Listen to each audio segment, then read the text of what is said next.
তার সামনে আমি অসহায় অনুভব করছিলাম। সে শুধু বাইরে থেকেই একজন বালক। সে আমাকে যথাযথ প্রশ্ন করেছে, কিন্তু আমি তার সঠিক উত্তর দিতে পারিনি। অসংখ্য প্রশ্নের জবাব আমার নিজের জন্যই সন্তুষ্টির ছিল না। তার প্রখর বুদ্ধি রয়েছে। চিন্তিত হয়ো না, আমি তাকে আমনের ইবাদতখানায় নিয়ে যাব এবং সকল কিছু বুঝিয়ে দেব।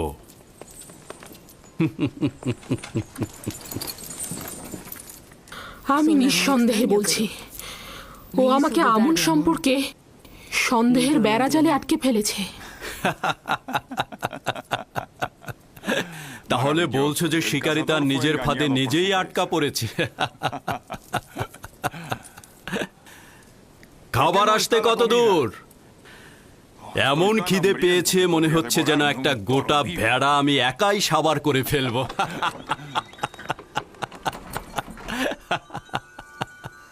খাবার প্রস্তুত আলী জনাব।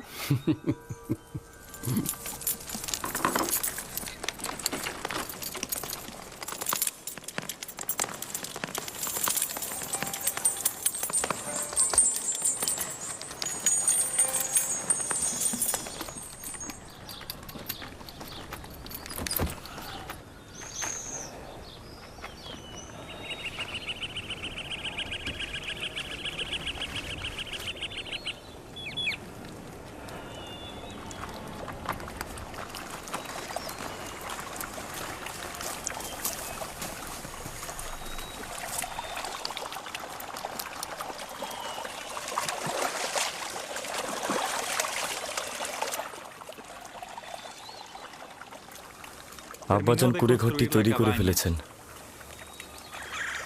এত কাজ তিনি একা একা করলেন, আমাদের সাহায্য নিলেন না।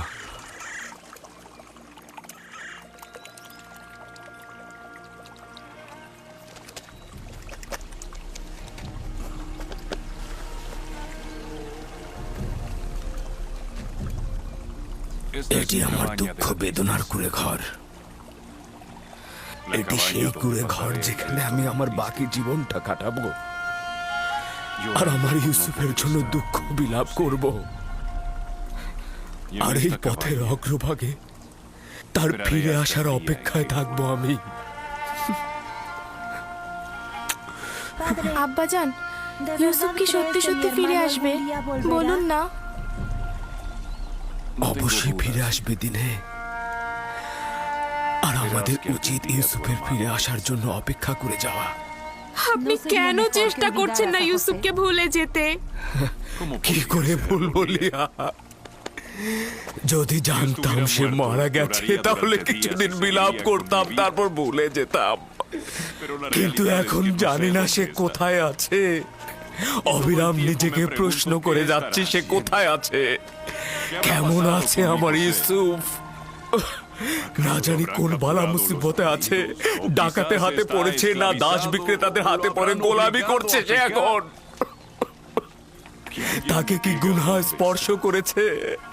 ভর পেটে আছে নাকি ক্ষুধার্ত অবস্থায় আছে? শান্ত হন খোদার নবী, নিজেকে এত কষ্ট দেবেন না। প্রিয় মানুষের মৃত্যু বেদনারও একটা সীমা আছে লিয়া, কিন্তু বিচ্ছেদের বেদনা চিরস্থায়ী, তা সহ্য করা দুঃসাধ্য। আমি সবুর করাকে পেশা হিসাবে নিলাম, তবে আমি অবশ্যই মিলনের আশায় রইব, অবশ্যই রইব।